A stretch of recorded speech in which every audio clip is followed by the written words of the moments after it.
গাছ শুবলৈ শুই উঠি আহিছোঁ বৰ্তমান এতিয়া পথাৰলৈকে আহিছোঁ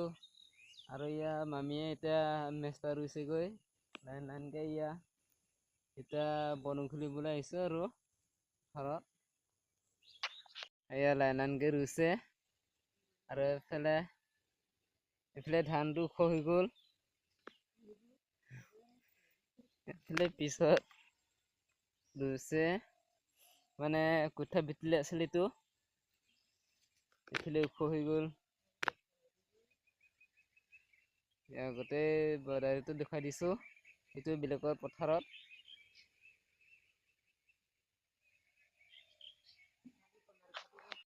এইটো গছ আজি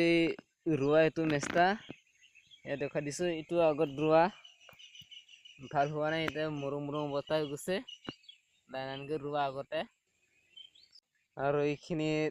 ধান মৰিছিল চাপৰ হৈছে বাকীগিলা ওখ হৈ গ'ল